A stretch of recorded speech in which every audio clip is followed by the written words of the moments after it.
sesión de nuestro seminario académico.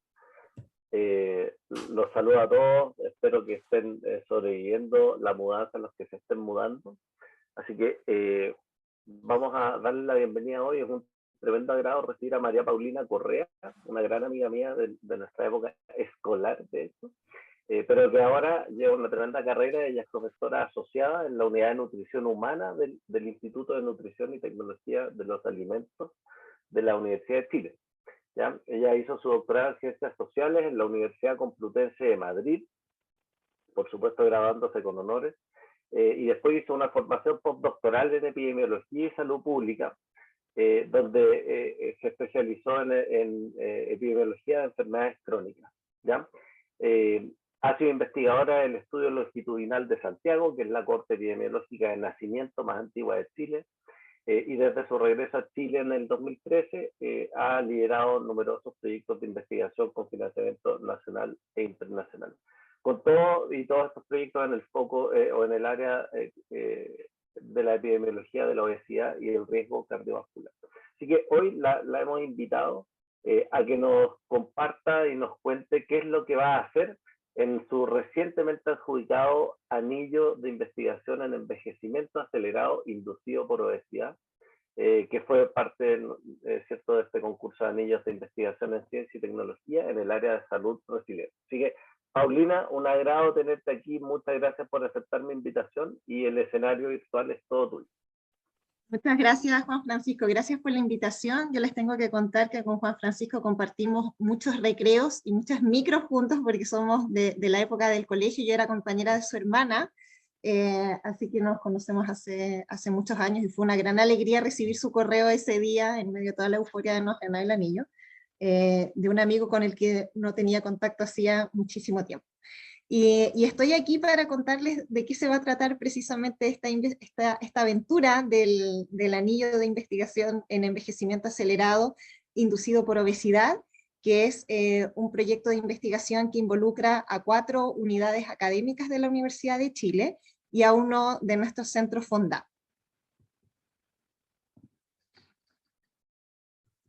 El deseo de alcanzar la inmortalidad ha estado presente en todas las épocas y en todas las culturas. Dorian Gray y Fausto, por ejemplo, pactaron con el diablo para no seguir envejeciendo. En La muerte les sienta muy bien, Meryl Streep y Goldie Hawn no solo se disputan el amor de Bruce Willis, sino también una pócima que les promete volver la lozanía perdida, borrar las arrugas y hacerlas más delgadas. Y en el siglo XV, Juan Ponce de León le dio plantón a la corona española para dedicarse a un proyecto muy personal, que era buscar la fuente de la eterna juventud.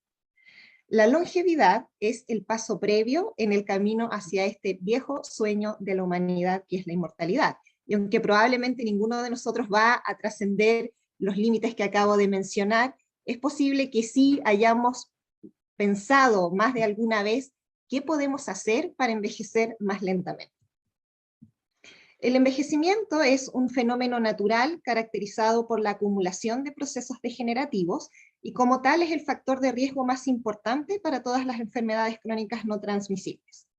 Otro factor que contribuye de manera importante al aumento de enfermedades crónicas es la malnutrición por exceso. Y sabemos que la obesidad acelera la presentación de desórdenes cardiometabólicos de manera temprana y también se sabe que impacta de manera negativa en la expectativa de vida y en procesos celulares y moleculares de manera similar al envejecimiento.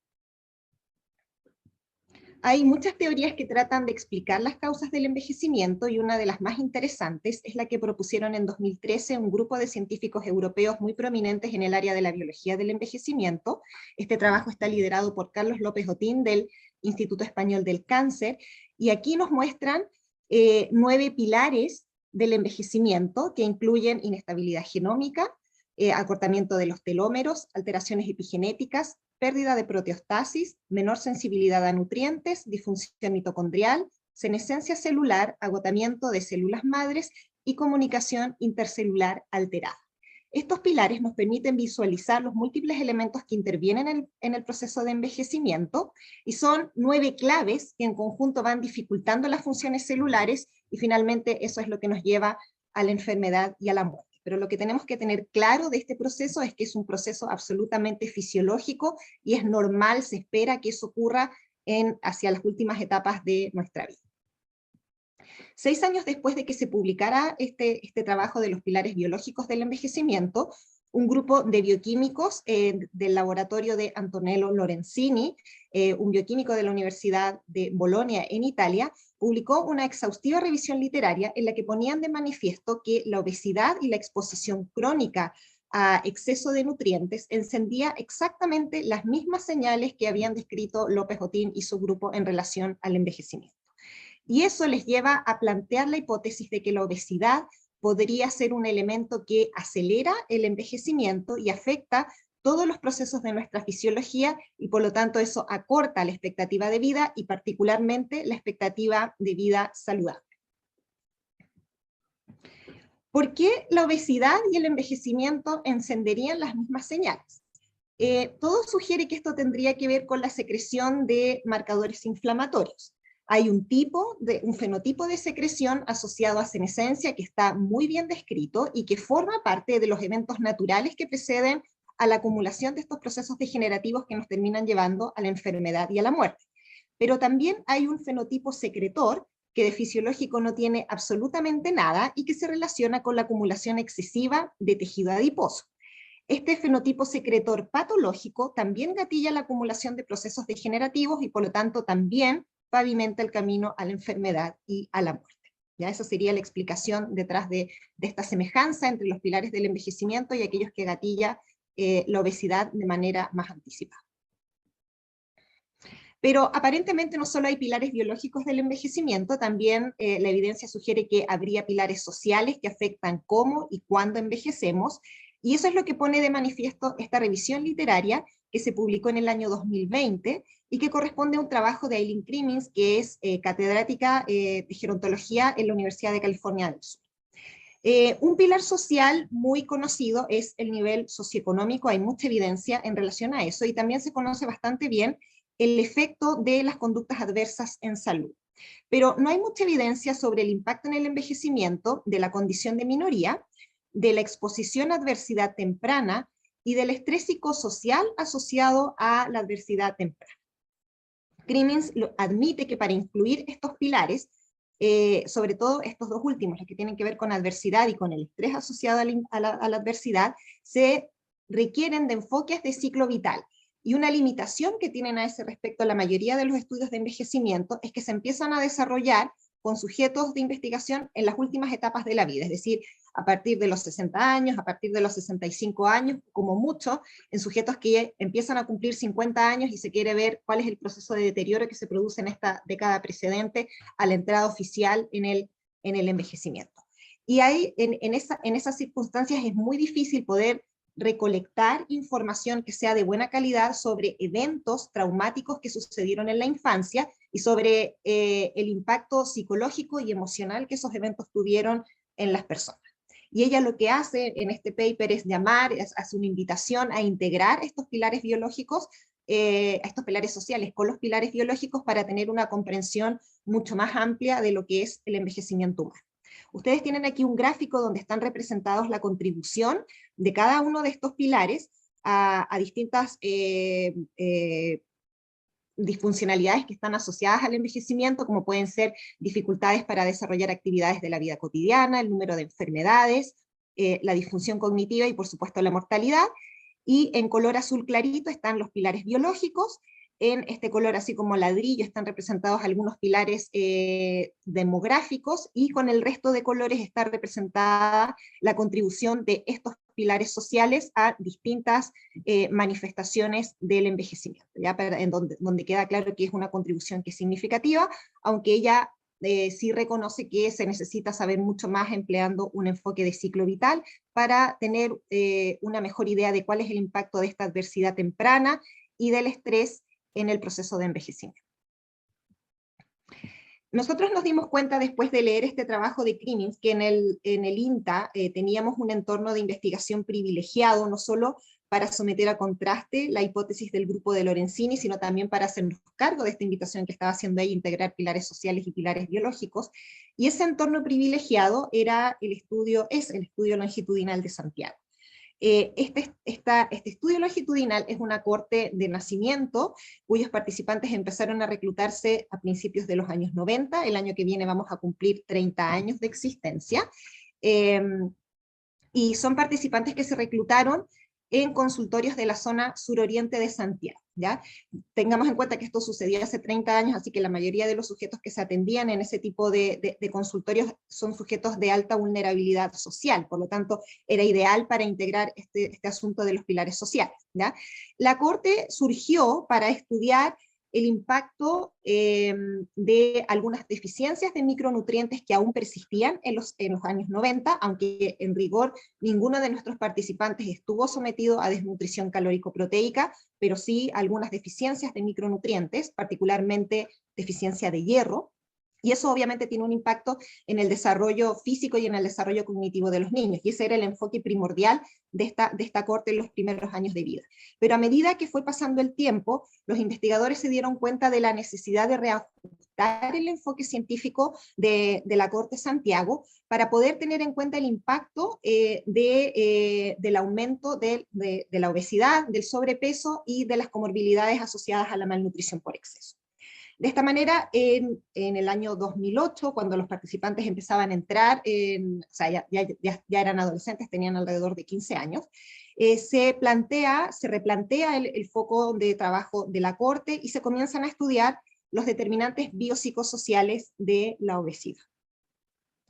Y ya vamos por la tercera oleada. La primera oleada tuvo lugar entre el año 2009 y el año 2013, la segunda entre el año 15 y el año 18, y la tercera oleada del estudio cardiometabólico empezó ahora en el mes de octubre, financiada con un proyecto Fondesit.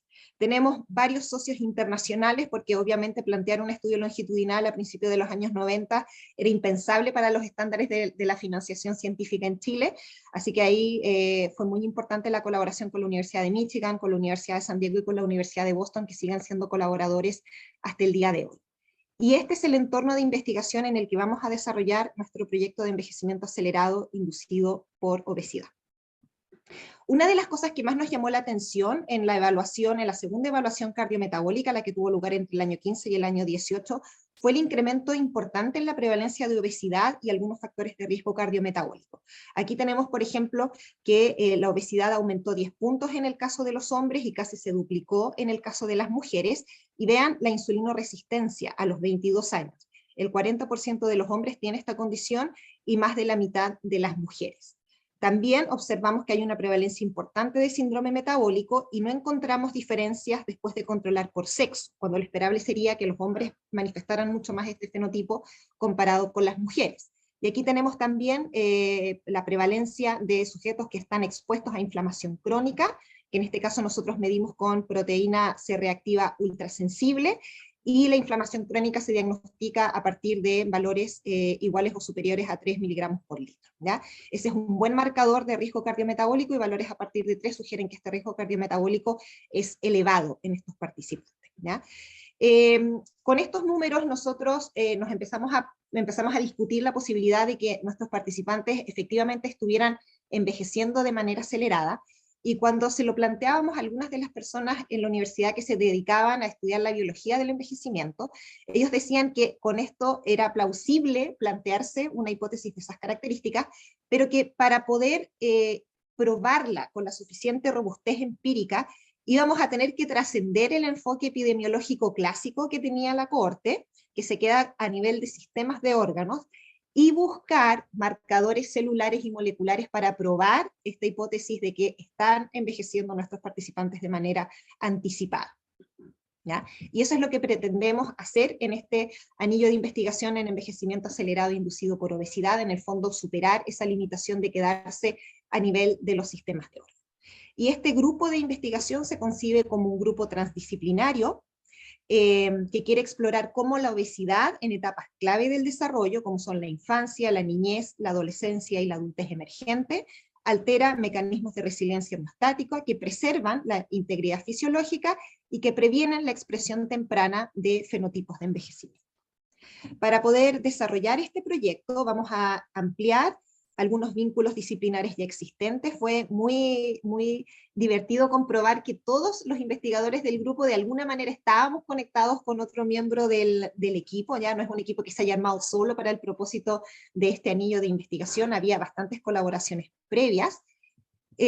Lo otro, por supuesto, es que vamos a capitalizar en esta cohorte de nacimiento de participantes de alta vulnerabilidad social que hemos seguido por casi 30 años y que ustedes acaban de ver que tenían una prevalencia muy elevada de malnutrición por exceso y de riesgo cardiometabólico. Y una de las cosas interesantes que vamos a hacer es que por primera vez en Chile vamos a abordar cambios epigenéticos asociados a la edad, para poder tener una comprensión mucho más profunda de las consecuencias a largo plazo de la obesidad para la salud. Tenemos 3 objetivos de investigación que vamos a abordar desde un enfoque de ciclo vital, como es lógico esperar en un longitudinal tan antiguo como el nuestro. El primero es investigar si la obesidad en estas etapas claves de la vida gatilla la expresión temprana de envejecimiento a nivel sistémico, celular y molecular en adultos menores de 35 años. El segundo objetivo es determinar si la exposición a adversidad psicosocial temprana influye en la vulnerabilidad a presentar envejecimiento acelerado inducido por obesidad. Nosotros no queremos caer en la tentación de estudiar por un lado los pilares sociales y por otro lado los pilares biológicos, sino que nos interesa la conversación cruzada entre nuestra biología y el ambiente, y el elemento que pensamos que genera esta conexión podría ser el eje hipófisis-hipotálamo-adrenal, es decir, exponerse a adversidad psicosocial de manera temprana no permite una buena programación de este eje del que depende nuestra respuesta al estrés fisiológico. Y si ese eje no está bien programado, obviamente tenemos una mayor probabilidad de presentar obesidad y sus comorbilidades. De hecho, este es un factor de riesgo que muchas sociedades científicas esta mala respuesta al estrés, o esta respuesta alterada al estrés, mejor dicho, es un factor de riesgo que muchas sociedades científicas han hecho un llamado a considerar como un factor de riesgo para presentar de manera temprana desórdenes cardiometabólicos. Y nosotros queremos incluir eso en nuestro proyecto. Y finalmente tenemos un tercer objetivo científico que surge un poco de una cierta limitación que teníamos nosotros con nuestro entorno de investigación, porque es altamente improbable que con la juventud de nuestros participantes haya algunos que, por muy deteriorados que estén, vayan a expresar un fenotipo de síndrome de fragilidad, ¿ya? No teníamos cómo medir esa respuesta, pero tendríamos que medir la capacidad de resiliencia y si había diferencias después de controlar por obesidad en estas distintas etapas de la vida. Y para ello vamos a emplear un desafío físico, después del cual vamos a medir la respuesta de autofagia en estos grupos, y lo que creemos es que obviamente en los dos grupos va a haber autofagia, pero esta autofagia va a ser mejor y mayor y de mejor calidad en el grupo de las personas que siempre han tenido un peso normal, comparado con las personas que presentan obesidad desde etapas tempranas de la vida o a partir de la adolescencia. Para poder contrastar, para poder llevar a cabo estos objetivos científicos, vamos a trabajar en la Cohorte Santiago, pero no vamos a evaluar a todos los participantes, básicamente por una cuestión de restricción presupuestaria. El anillo, es verdad que son como 3 Fondisit al año, pero tampoco es tanto dinero si uno lo piensa cuando quiere llevar a cabo investigación en la frontera del conocimiento, así que solo vamos a evaluar 300 participantes y vamos a desarrollar un caso control de eventos múltiples insertado en una cohorte prospectiva. ¿Qué quiere decir esto? Vamos a comparar grupos dentro de la cohorte, pero además vamos a incluir algunas evaluaciones nuevas, ¿ya? No es que solo vayamos a trabajar con datos que tenemos guardados. Para poder entrar en estos 300 participantes que serán evaluados en este estudio de envejecimiento, los sujetos de la Cohorte Santiago tienen que cumplir 2 condiciones. Una es haber participado en todas las oleadas precedentes de evaluación del estudio, y la segunda condición es que pertenezcan a alguna de las siguientes trayectorias vitales de IMC. En la primera trayectoria tendrían que ser sujetos que han tenido peso normal durante toda su vida. La segunda trayectoria que nos interesa es la de personas que se hicieron obesas de manera muy temprana y que han seguido siendo obesas a lo largo del tiempo. Y luego tenemos un grupo de participantes que se hicieron obesos alrededor de la adolescencia, una vez que ya habían completado todo su desarrollo biológico y han permanecido siendo obesos en la vida adulta, ¿ya? ¿Por qué tenemos 2 grupos de obesos? Porque este primer grupo que yo les enseñaba, este que está como en azul eléctrico, se hizo obeso alrededor de los 2 años. Y eso quiere decir que ellos tuvieron un evento que se conoce como rebote adiposo temprano, que la literatura científica sugiere que está muy correlacionado con la presentación temprana de desórdenes cardiometabólicos. Mientras que este otro grupo de obesos, el que está en azul marino, no tuvo este evento del rebote adiposo temprano, y según esta teoría del rebote adiposo y el riesgo cardiometabólico futuro, podrían tener un menor riesgo de presentar eventos cardiometabólicos de manera temprana. Entonces era importante tener estos dos perfiles de sujetos con obesidad y por supuesto el grupo control, que es el grupo de los que siempre han sido, siempre han tenido un peso en el rango saludable. Además de los datos clínicos y biológicos que nosotros hemos recogido a lo largo de 30 años, bueno, en realidad yo empecé a participar en la segunda oleada cardiometabólica en el año 2013, tenemos recolectados datos sobre la situación personal, la situación familiar, la situación psicológica y toda la situación educativa y el entorno de desarrollo de nuestros participantes, ¿ya? Y eso hacía que la Corte fuera especialmente idónea para poder probar estos dos pilares menos estudiados, de estos pilares sociales que decía Crimmins, del impacto de la adversidad temprana y el estrés psicológico asociado a ella, en relación al momento en que envejecemos y a la calidad de ese envejecimiento. Además, también tenemos muestras biológicas que han sido conservadas desde algunas desde la infancia, que están en Michigan, y otras que son de la adolescencia hasta ahora, que las tenemos guardadas en el INTA. Tenemos muestras de sangre, muestras de saliva, muestras de pelo, o sea, hay varias muestras biológicas que pueden ser interesantes para poder hacer comparaciones. Entre los procedimientos que vamos a incluir, obviamente vamos a repetir algunos que ya son clásicos para nuestros participantes de la Corte Santiago, y con ello me refiero a la evaluación antropométrica, que nos va a permitir evaluar el estado nutricional de nuestros participantes. Creemos que sí va a haber un incremento en la prevalencia de obesidad, que no necesariamente tiene que estar asociada a la situación de pandemia. Obviamente que el cambio en los estilos de vida asociado a la emergencia sanitaria va a tener un efecto, pero ya tenemos una trayectoria de aumento en la prevalencia de obesidad que viene desde mucho antes, ¿ya? Ahora, afortunadamente, las matemáticas nos permiten aislar los efectos y saber qué se debió a la pandemia y qué se debió a otras causas. Y eso es una de las cosas que queremos hacer. Lo siguiente es repetir una evaluación que da marcadores muy interesantes de adiposidad y de la calidad de la mineralización ósea, que es la densitometría. La primera densitometría de nuestros participantes se hizo en la adolescencia, después se repitió a los 22 años, y ahora vamos a cerrar este ciclo cuando ellos estén cumpliendo 30 años. Esta es una evaluación a la que nosotros tuvimos que renunciar en la tercera oleada cardiometabólica, porque con los recursos de Fondesit no nos alcanzaba para financiar densitometría ósea, y que afortunadamente Anillo sí nos va a permitir incorporar.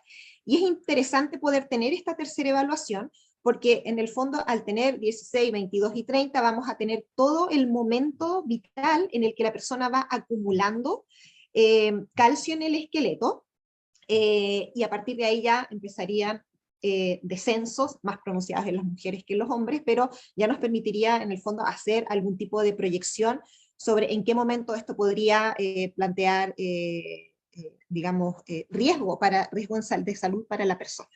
Esto no solo da resultados en términos de la salud ósea, sino que también nos permite obtener buenos marcadores del tejido adiposo y del tejido libre de grasa, ya que es un marcador mucho más sensible que el IMC. Y la otra evaluación que vamos a incorporar, a la que también habíamos tenido que renunciar en el Fondesit de la tercera oleada cardiometabólica, es la radiografía, no, la ecografía de hígado, ¿ya? Nosotros hicimos la primera ecografía de hígado a los 22 años, y lo que detectamos es que 1 de cada 4 hombres y 1 de cada 3 mujeres tiene hígado graso no alcohólico en nuestra corte, y creemos que esa prevalencia debe haber incrementado en estos años que han pasado desde que terminó la segunda oleada. ¿Ya? No es una prevalencia, no piensen ustedes que tienen hígado graso, no sé, que tienen como 30% infiltrado o 60%, no es moderado ni severo, pero sí es un estadio inicial que obviamente sí ya está asociado a fenotipos de inflamación que son adversos, y además hay que tener en cuenta que estas personas recién tienen 22 años, entonces tener un hígado inflamado desde los 22 años y no dar una solución a esto, la verdad es que puede generar muchísimos problemas, y es una alerta que queremos levantar también en este anillo.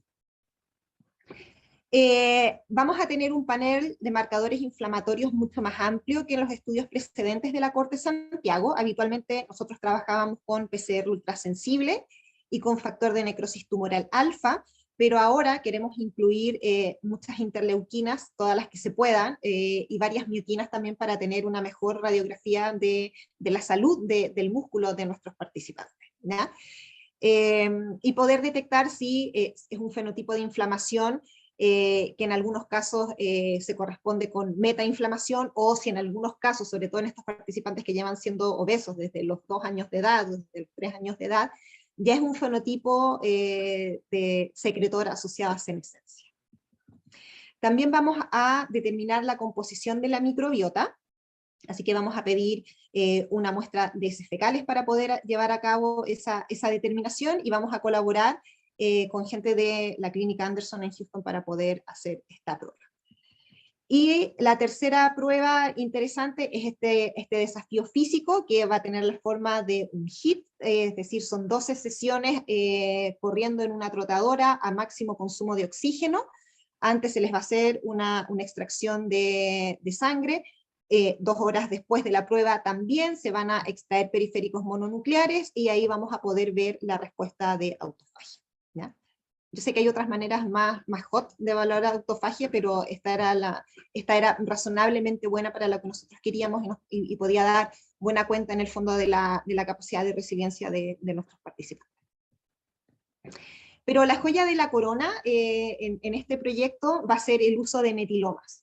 Y vamos a medir cambios en los patrones de metilación del DNA que están asociados a la edad, a través del algoritmo de Horvath. Y vamos a poder hacer esto gracias a una extraordinaria labor de diplomacia científica que hizo Cristian González, el director de Gero, que no solo logró que nos hicieran un descuento en la determinación de esta edad biológica con el algoritmo de Horvath, sino que el propio Steve Horvath se quisiera involucrar en el proyecto, y de hecho va a ser uno de nuestros colaboradores internacionales, ¿ya? Porque para que ustedes se hagan una idea, cada muestra tiene un costo de $300, ¿ya? Entonces eso es inviable para un país como el nuestro, en una muestra grande, en una muestra potente como era la Corte de Santiago, y Horvath tiene una fundación creada para hacer investigación, y con eso uno puede acceder a unas tarifas más reducidas, pero además aquí tuvo la gracia de que él se quiso involucrar en este proyecto, y por supuesto nosotros le dijimos que sí. Una de las ventajas que tiene este algoritmo es que no solo proporciona una de las mediciones de edad biológica más precisas que existen en el momento actual, sino que de entre todos los relojes epigenéticos que hay disponibles en el ámbito científico, este es el que se puede aplicar en un repertorio más amplio de tejidos y de células humanas, y también se puede correlacionar con un repertorio amplio de enfermedades neurodegenerativas y de enfermedades cardiometabólicas, ¿ya? Específicamente lo que hace este algoritmo es medir patrones de metilación en la zona precursora en estas islas CPG. Afortunadamente aquí yo no tengo que explicar lo que es una isla CPG, porque me imagino que todos ustedes lo tienen súper claro, en el INTA no me pasaba lo mismo. En este caso el algoritmo permite hacer esta determinación en 353 islas CPG. Hay otro algoritmo, el de Levin, que permite hacerlo en 720 islas.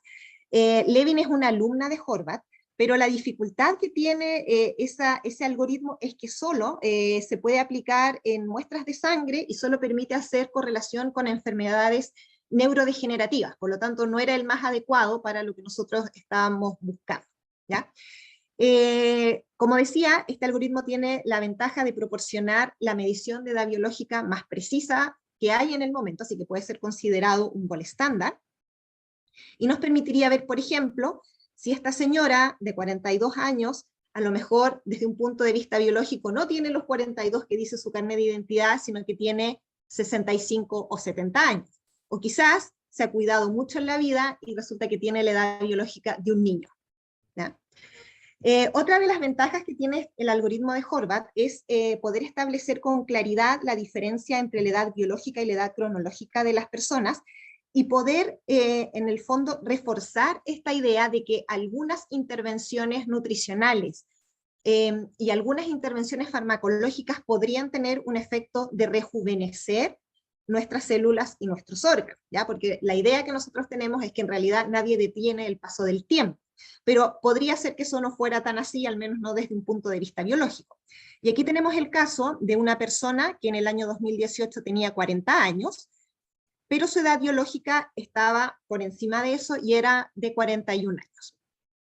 Después de un año de haber realizado cambios en sus estilos de vida, enfocados a nutrición y a ejercicio, esa persona en el año 2019, obviamente desde un punto de vista calendario, cumple 41 años, pero su edad biológica era de 39 años, ¿ya? O sea, era 2 años menos que la edad cronológica de este sujeto, y 2 años menos que la edad biológica evaluada el año inmediatamente anterior.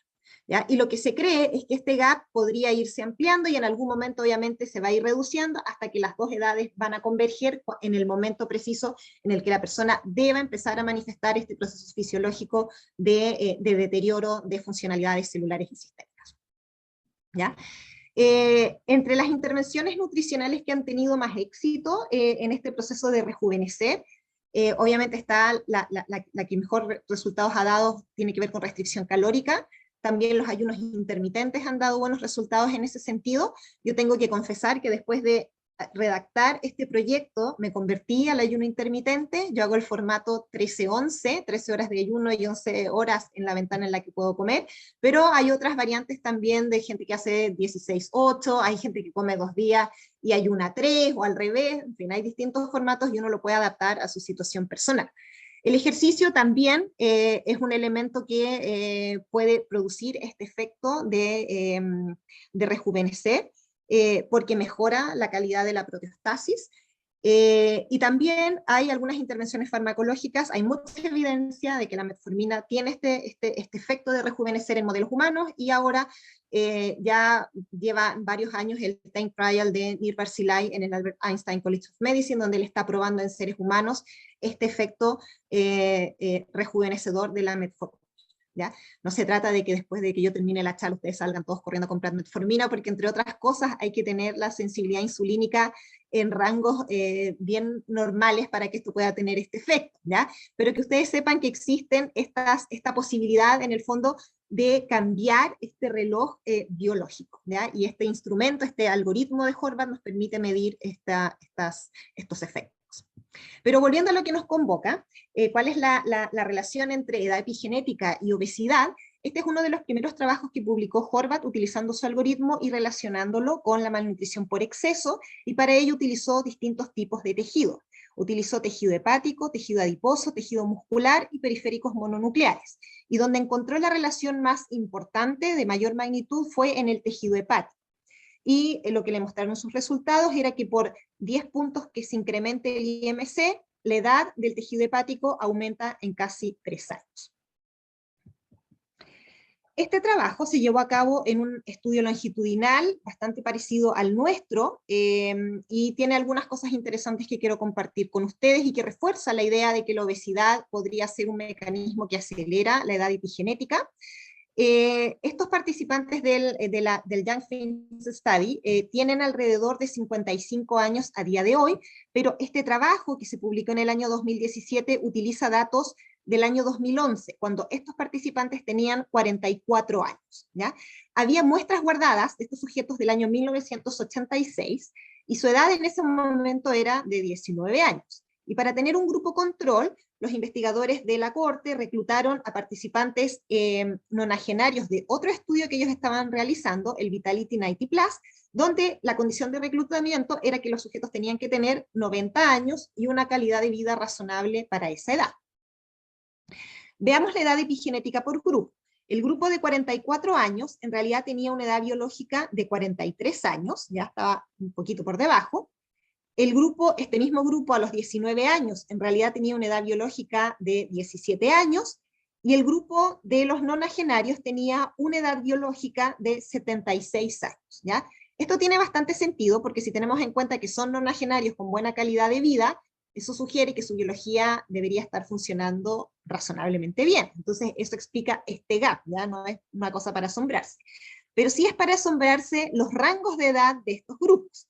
Por ejemplo, en el grupo de 44 años en edad calendario, había sujetos que desde un punto de vista biológico iban desde los 33 años hasta los 61 años. En el grupo de los nonagenarios había personas que iban desde los 62 años, desde un punto de vista biológico, hasta los 101, y en el grupo de 19 años había sujetos que todavía no tenían 5 años desde un punto de vista biológico y otros que tenían casi 30 años. ¿Ya? Y finalmente, en este estudio que utilizaba el IMC como variable predictora, se encontró que solo en el grupo de 44 años había una relación estadísticamente significativa entre el IMC y la edad epigenética de los participantes. ¿Ya? Alguien me podría decir, Paulina, y entonces, ¿por qué tú piensas que en tus sujetos, que son muchos más jóvenes que estos, tú vas a encontrar esta relación entre el IMC o entre la obesidad y el envejecimiento? Y pienso que sí la vamos a encontrar porque aquí abajo tenemos el IMC de estos participantes, y a los 44 años estos sujetos tenían un IMC de 26.1, que sugiere ya sobrepeso. Y los sujetos de la cohorte Santiago a los 22 años tenían 27 de IMC los hombres y 28 de IMC las mujeres. Por eso tenemos buenas razones para pensar que sí vamos a encontrar una relación en nuestros sujetos, a pesar de que son bastante más jóvenes que los participantes finlandeses. Y la segunda razón por la que pensamos que sí vamos a encontrar una relación es que aquí los autores admiten que el IMC no es la medida más idónea para poder aproximar las consecuencias de la obesidad sobre nuestra biología, que habría sido deseable tener otros marcadores de adiposidad en lo posible derivados de DEXA, y nosotros sí vamos a tener esos marcadores, y además tenemos esos mismos marcadores evaluados en la adultez emergente y evaluados en la adolescencia. Por lo tanto, teniendo estos marcadores de adiposidad, creemos que la relación puede ser mucho más robusta y que los coeficientes que podamos obtener de estudiar estas relaciones también van a tener mucha más validez. Para ir terminando, quiero presentarles a algunos de nuestros colaboradores. Vamos a empezar por nuestro colaborador aquí en casa. Este es el profesor Juan Alejandro Valdivia. Él es físico de la Facultad de Ciencias. Alejandro lleva colaborando con la Cohorte Santiago desde el año 2018. Y la verdad es que la colaboración con él nos ha permitido interpolar datos que nosotros no teníamos y obtener estas trayectorias vitales de IMC, y también hacer ejercicios de extrapolación que ahora van a ser muy útiles cuando queramos ver cómo se van dando determinadas relaciones en el tiempo en nuestros participantes. Alejandro tiene bastante experiencia trabajando con estudios epidemiológicos, tanto en Chile como en Colombia, así que esto de que sea un físico que está ayudando en un estudio de envejecimiento puede sonarle un poco raro a alguien, pero en realidad tiene todo el sentido del mundo, y creemos que va a ser una colaboración muy, muy productiva, así como lo ha sido hasta ahora. Vamos a colaborar también con Rafael de Cabo, del Instituto Nacional de Envejecimiento, el NIH de Envejecimiento, que es el autor que ha generado más evidencia científica sobre este efecto rejuvenecedor de la metformina en modelos animales. Fue Rafael el que nos propuso este challenge físico para poder evaluar la capacidad de resiliencia de nuestros participantes, teniendo en cuenta que no iban a presentar fragilidad todavía. Así que él ha tenido también una participación muy importante desde el diseño del estudio. Vamos a colaborar también con Gustavo Duque de la Universidad de Melbourne. Él es especialista en sarcopenia, en osteosarcopenia y en obesidad sarcopénica. Otros dos colaboradores que ya son colaboradores antiguos de la Cohorte Santiago, como el profesor Jorge Delva de la Universidad de Boston y Sheila Gahagan de la Facultad de Medicina de UC San Diego. Y también vamos a colaborar con el Departamento de Fisiología de la Universidad de Valencia, donde vamos a interactuar con José Viña y con Mari Carmen Gómez Cabrera. ¿Cuáles son los resultados que nosotros esperamos tener de este proyecto de investigación? Bueno, lo primero es poder trascender estos enfoques epidemiológicos clásicos que se quedan a nivel de los sistemas de órganos y poder explorar en vías celulares y moleculares para entender cómo exponerse a obesidad en la infancia, en la niñez, en la adolescencia y en la adultez emergente. Nos llevan a presentar de manera anticipada estos fenotipos de envejecimiento. Queremos también contribuir a una mejor comprensión del papel que tiene la posición social en la vulnerabilidad a este fenotipo de envejecimiento acelerado inducido por obesidad. También nos gustaría consolidar la Cohorte Santiago como un entorno de investigación al servicio de los principales desafíos sanitarios en Chile, Yo les contaba cómo la Corte ha ido en el fondo adaptándose a los desafíos epidemiológicos que tenía el país, y nosotros creemos que una Corte tiene que ser viva y que tiene que ser capaz de ir recogiendo estos desafíos. Y también creemos que este entorno de investigación privilegiado, combinado con técnicas avanzadas de investigación científica, nos permitirá identificar a grupos o a individuos en riesgo de presentar de manera anticipada algunos problemas de salud asociados con la edad. En el largo plazo queremos sentar las bases de estudios sobre los efectos transgeneracionales de este envejecimiento acelerado inducido por obesidad, y queremos hacerlo reclutando a los hijos de nuestros participantes. Los participantes de la Cohorte Santiago son alrededor de 1000, y ya hay 600 niños de todas las edades. Hay algunos participantes que fueron padres cuando eran adolescentes, así que tenemos niños que ya tienen 12 o incluso 15 años. Y hace un par de años llevamos a cabo un piloto para ver la factibilidad de reclutar a los niños, y la verdad es que superamos la meta de reclutamiento que nos habíamos propuesto, así que creemos que sí es factible poder plantearse esta Cohorte Santiago 2.0. Y también nos gustaría desarrollar relaciones colaborativas con otras cohortes epidemiológicas prospectivas, particularmente en el hemisferio sur, y ahí le hemos echado el ojo a 2 longitudinales, uno en Nueva Zelanda, que es el estudio Dunedin, y otro en Australia, el estudio Rain. ¿Y por qué en el hemisferio sur? Porque estas cohortes tienen la particularidad de estar conformadas por participantes en los que hay una carga étnica que es europea y una carga étnica que es aborigen, y eso tiene un impacto en la expresión de los fenotipos de riesgo cardiometabólico y en el envejecimiento. Y eso no podríamos lograrlo si nosotros nos comparamos solamente con cohortes prospectivas que están en el hemisferio norte, donde hay un predominio abrumador de carga caucásica, ¿ya? Entonces, esa es la razón de que nos interesen estas cohortes prospectivas en el hemisferio sur, ¿ya? Aunque obviamente no se descarta que podamos colaborar con los otros. Esta es una de las imágenes que incluimos en el graphical abstract del proyecto, y de alguna manera lo que queríamos mostrar, además de esto de que la obesidad aceleraba el envejecimiento, y que eso podía tener un efecto en el largo plazo, era transmitir la idea de que este anillo de investigación en envejecimiento acelerado inducido por obesidad en realidad es un punto de partida a cosas mucho más importantes desde un punto de vista científico y social también, ¿ya? Y transmitir esta idea de que efectivamente la Cohorte Santiago empezó siendo un estudio sobre deficiencias de micronutrientes, continuó siendo un estudio sobre determinantes biopsicosociales de la obesidad, y ahora se hace cargo de otro de los grandes desafíos que enfrentan nuestras sociedades, que es pavimentar el camino al envejecimiento saludable. Y finalmente, para terminar la presentación, quiero darles a conocer al resto del equipo, porque obviamente no soy yo sola, yo solamente da la casualidad que soy la que dirige el grupo, pero tengo un tremendo equipo detrás mío. Como estos son otros tiempos, voy a empezar presentando a los caballeros, y empezando por la izquierda, les quiero presentar al profesor Felipe Salet. Él es geriatra y doctor en ciencias biomédicas por la Universidad de Chile. Él va a estar a cargo del objetivo 3. A su lado está el profesor Guillermo Sangüesa, que es doctor en estudios sociales, académico del Departamento de Trabajo Social de la Universidad de Chile, que va a estar a cargo del objetivo 2. El último caballero del grupo es el profesor Cristian González, que es uno de nuestros académicos más prominentes en estudio del envejecimiento en la Universidad de Chile, y director del Centro de Gerociencias, Salud Mental y Metabolismo, que es uno de los FONDAP que están todavía vigentes y que se dedica específicamente a estudiar el envejecimiento.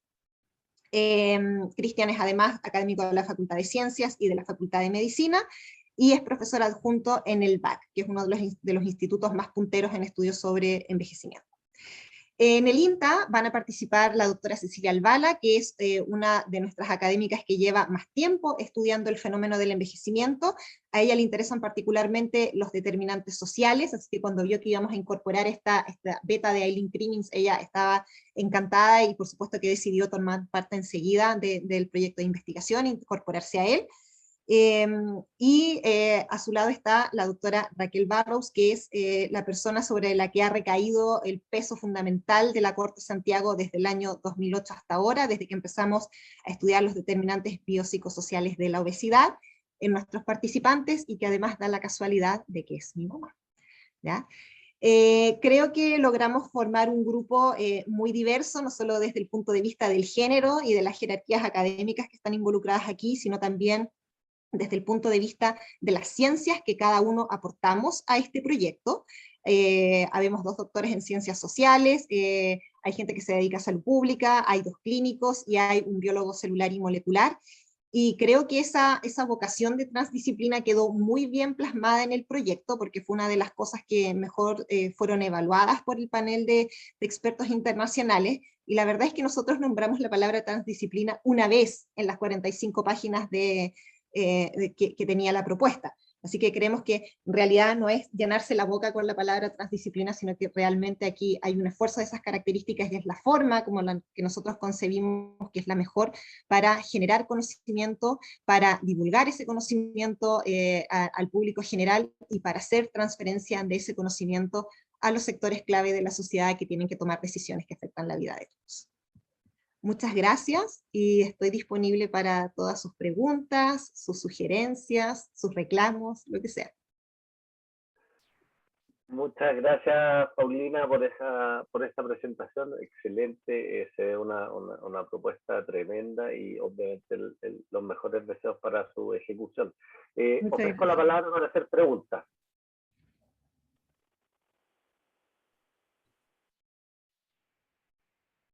Fernando. Bueno, muchas gracias, Paulina, por la presentación. Se ve un tremendo proyecto. Yo tenía 2 dudas bien puntuales.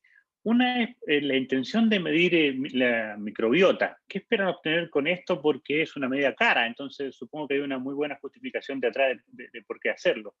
Sí. Y la segunda duda tiene que ver con, me preguntaba cuál es la tasa de pérdida de voluntarios de esta cohorte cuando uno hace un estudio longitudinal tan largo. O sea, ¿con cuántos tienen que reclutar para poder llegar 30 años después con un número adecuado?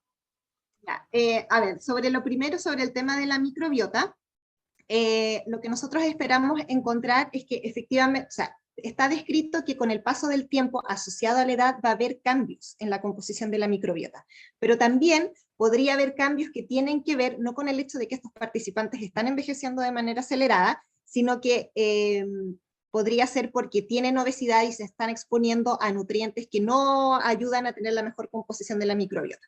Entonces, por una parte queremos poder caracterizar eso. Probablemente no vamos a encontrar una microbiota que sea propia de una persona mayor, pero sí vamos a observar diferencias, y esa era la importancia de poder incluir a los 2 grupos de obesos, ¿ya? A los obesos que han sido toda su vida obesos, y a los obesos que a lo mejor llevan 10 años siendo obesos o llevan 5 años siendo obesos, ¿ya? Y ese probablemente va a ser la mayor diferencia en la composición que nosotros esperamos encontrar. Y que después vamos a poder comparar a otros estudios donde sí haya una caracterización de microbiota en personas mayores, ¿ya? Sí es cara, y de hecho, por eso que no podemos evaluar a todos los participantes, solamente vamos a incluir 300, porque lo que nos encarecía, sobre todo el estudio, era el reloj epigenético y era la determinación de la microbiota. Ya, así que sí, efectivamente es una medida que es cara, pero nosotros no la habíamos hecho todavía en la Cohorte Santiago y pensábamos que era como el momento ideal para poder hacerla. Y también lo que uno tiene que tener en cuenta es que de alguna manera estos estudios lo que te permiten es, incluso si lo haces en un pool más reducido de tus participantes, es generar cierta evidencia y luego quizás plantearte la posibilidad de pedir una financiación solo para eso en un proyecto mayor y poder evaluar a la cohorte completa, ¿ya? Como tenemos a los niños también, aunque ellos no forman parte de este estudio, más adelante sí podríamos también ver si, sobre todo mediado por esta cosa epigenética, si pudieran también darse cambios en estos niños, que pudiéramos relacionar con una diferencia en la edad biológica de aquellos que son descendientes de sujetos que están expresando este fenotipo de envejecimiento acelerado inducido por obesidad, comparado con aquellos que no. En relación a la segunda pregunta, en términos generales, una cohorte que pierde entre evaluación y evaluación un 25% de sujetos se considera que todavía es razonable, ¿ya? Eso es mucho, ¿ya? Es mucho perder 20 o 25%, quiere decir que tú no hiciste bien tu trabajo de retención, ¿ya? Nosotros tuvimos una pérdida en el seguimiento muy importante cuando los niños tenían 5 años, en realidad no porque nosotros los perdiéramos a ellos, sino que porque el NIH ese año recortó dinero de todos los proyectos y nosotros no tuvimos con qué evaluarlos, ¿ya? Pero esos sujetos, muchos de ellos, sí fueron recuperados posteriormente. Entonces nosotros, entre la oleada de los 16 años y de los 22, logramos recuperar a 400 de esos sujetos que se habían perdido en esa etapa, ¿ya? Así que en este momento la tasa de pérdida entre la evaluación de la adolescencia y la evaluación de los 22 años fue del 6%, ¿ya? O sea, es bastante buena para los números que se manejan y que se admiten. Pero como te digo, obviamente uno tiene que hacer todo el esfuerzo posible para poder retenerlos, hay que estar permanentemente en contacto con los participantes, llamarlos por teléfono, incorporarlos en otro tipo de actividades, para poder tener este contacto con estas personas. Ahora que estábamos actualizando las direcciones, nos dimos cuenta que hay 3 en el extranjero, ¿ya? Hay 2 en Estados Unidos, 1 en Australia, así que obviamente eso ya nada que hacer, pero sí vamos a seguir en contacto con ellos, porque en una de esas vienen a Chile y se pueden hacer las evaluaciones. Y luego hay muchos en provincia que, fíjate tú, que sí vienen a hacerse las evaluaciones. Nosotros les ofrecemos pagarles el pasaje a Santiago, ida y vuelta, y ellos vienen y se hacen todas las evaluaciones que se tengan que hacer, ¿ya? Pero como digo, creo que la mayor responsabilidad ahí es de parte del equipo investigador. Y a veces puede que el investigador no tenga estas habilidades sociales para poder contactar con esta persona o el tiempo, pero sí hay que tener un equipo de personas que estén solo para eso, ¿ya? Entonces, si alguien quiere meterse en este mundo que es tan maravilloso, pero también tan desafiante de los estudios longitudinales, tiene que tener en cuenta esa circunstancia. Reclutar a alguien que realmente tenga esa empatía con el participante, que le encante hablar por teléfono, que los esté llamando todo el tiempo, para que se sientan conectados, ¿ya? Y la verdad es que yo creo que en el INTA eso lo han hecho muy, muy bien. Muchas gracias. ¿Ya? ¿Más preguntas para Paulina?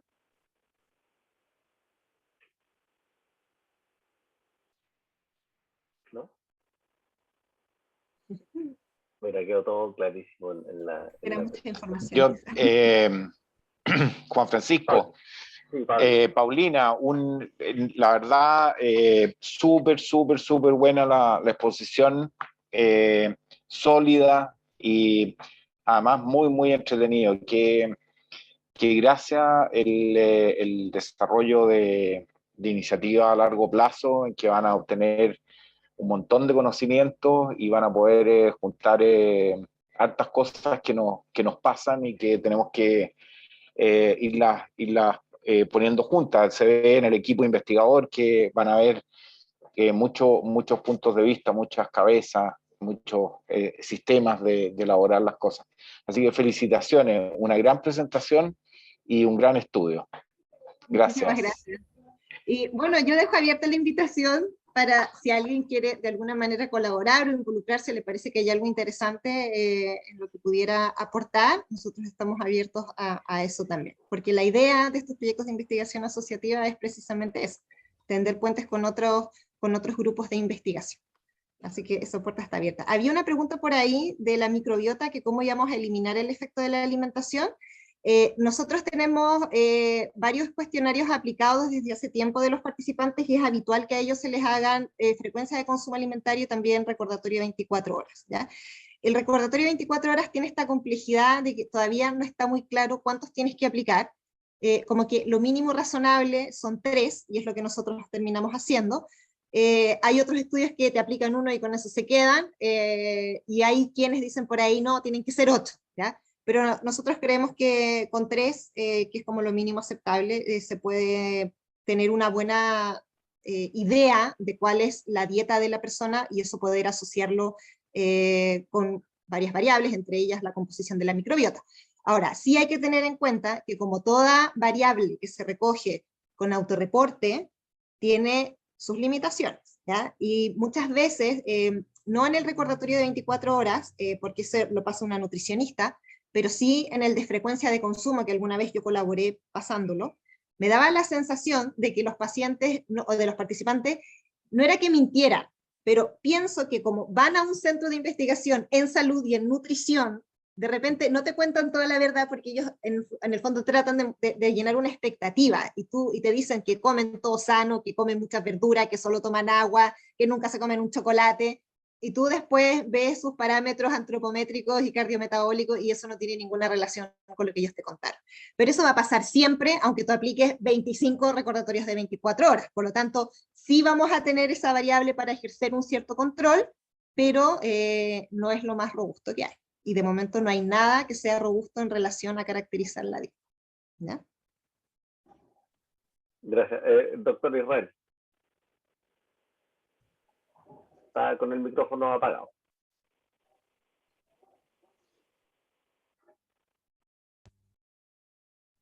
Gracias, Paulina. Maravillosa presentación. Lindos datos. Se puede ver algo muy importante. ¿Tú podrías contarnos un poco sobre los mecanismos de metilación y desmetilación propiamente tal de las reacciones que suceden y cómo esos pueden ser intervenidos por radicales libres, por citoquinas, etcétera? O sea, la parte más biológica y menos, más biológica. Sí, ya. Bueno, yo primero tengo que empezar diciendo que yo no vengo del ámbito de la biología, yo soy una de las que son doctoras en ciencias sociales del equipo, pero sí tengo alguna idea de lo que puede pasar en estas islas CPG. Y lo que sí, voy a volver a la presentación para mostrarlo.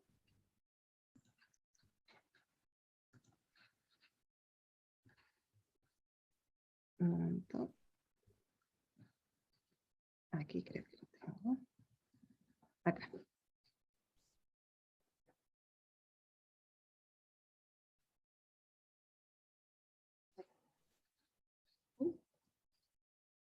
Perdón. ¿Ahí se ve? Se ve muy bien. Ya. Aquí tendríamos un gen que es hipotético. Aquí tenemos representados cada uno de las CPG, ¿ya? Y aquí tenemos una concentración muy grande en la zona precursora. Lo que se ha observado en los estudios de Steve Horvath es que todas las que están en amarillo son las que no están metiladas, y las que están en este color como rojo sí estarían metilados, ¿ya?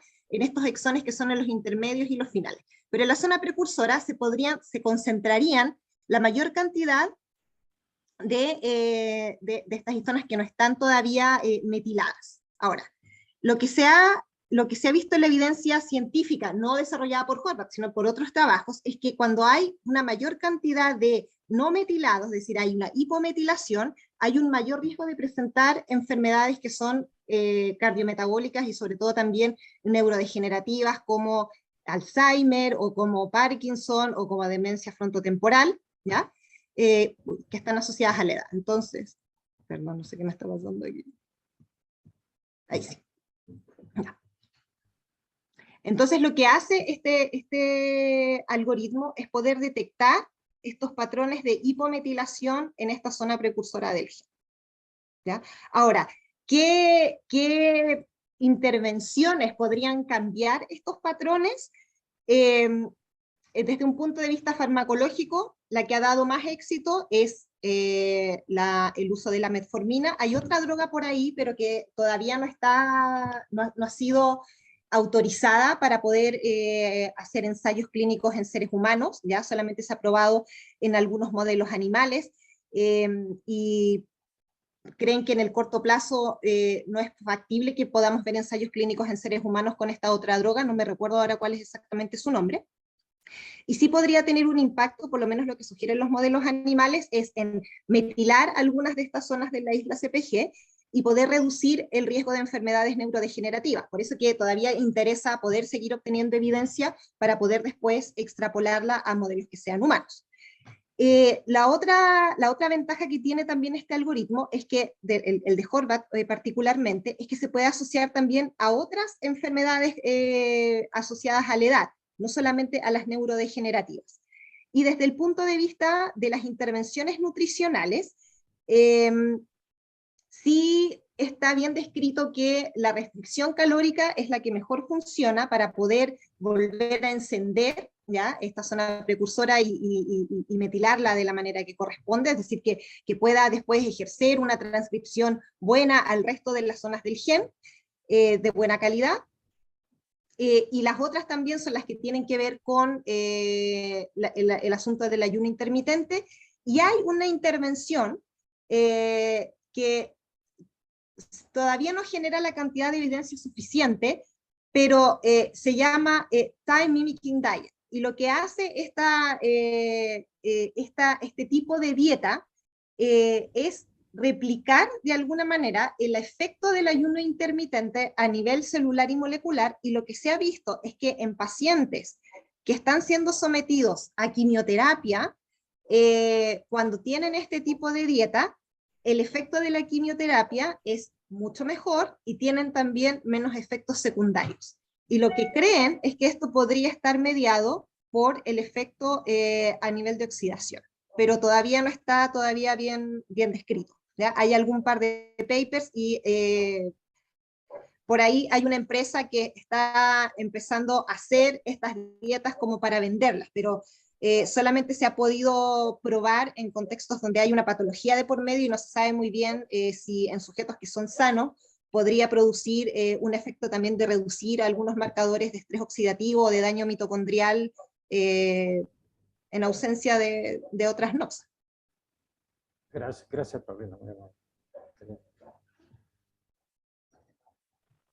¿Hay más preguntas para Paulina?